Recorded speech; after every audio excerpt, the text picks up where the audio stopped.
Olá a todos, meu nome é Clinton Brito, sou assessor de investimentos da Vert Investimentos e hoje, dentro do quadro Finanças do programa Utilidade Pública, vamos falar sobre carro. Será que vale a pena comprar? Será que vale a pena financiar? Quais são os custos por detrás dessa aquisição, né? O uso de aplicativos hoje vale mais a pena? Então vamos abordar tudo isso no programa de hoje.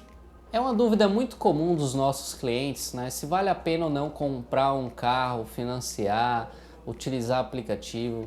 Eu acho que a primeira coisa que a gente precisa analisar é qual vai ser o uso desse bem, né?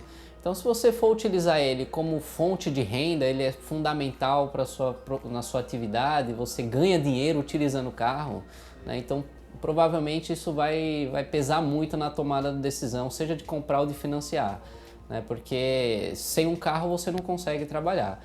Por outro lado, tem algumas profissões que o carro é um mero meio de transporte. Então, nesses casos, é menos relevante o fato de você possuir ou não um carro.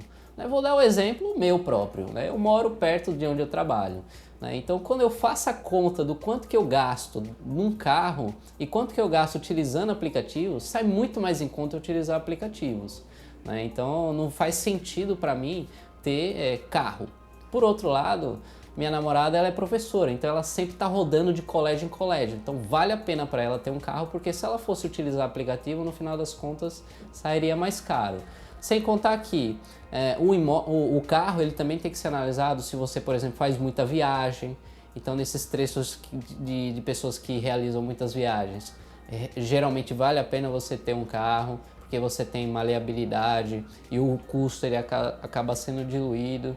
Para facilitar o entendimento, vamos utilizar um exemplo de financiar um carro no valor de 60 mil reais, que é o preço médio de hoje de um carro.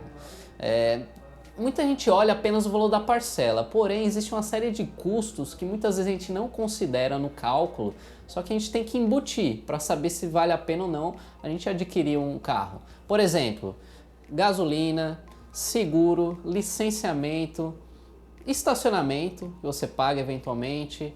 Então tem uma série de custos adicionais ao valor da parcela que a gente não leva em consideração. No cálculo que a gente fez aqui internamente, um carro financiado a 60 mil reais na integridade, então eu vou financiar todos os 60 mil reais, ele vai ter um custo mensal por volta de R$ 2.900, quando a gente leva em consideração todos esses outros gastos. Então, se você financiar um carro do zero, 60 mil reais, você vai ter um custo por volta de R$ 2.900 quando a gente embute todos esses gastos adicionais.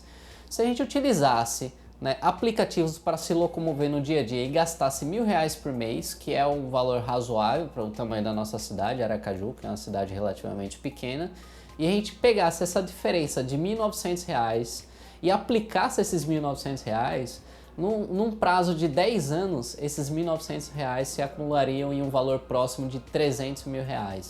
Então é algo bastante relevante, Então faz diferença esse dinheiro no final das contas, Então se você não utiliza o carro de maneira muito intensa, ele é apenas um meio de você ir da casa para o trabalho, do trabalho para casa de vez em quando sair no final de semana, dificilmente faz sentido você ter um carro.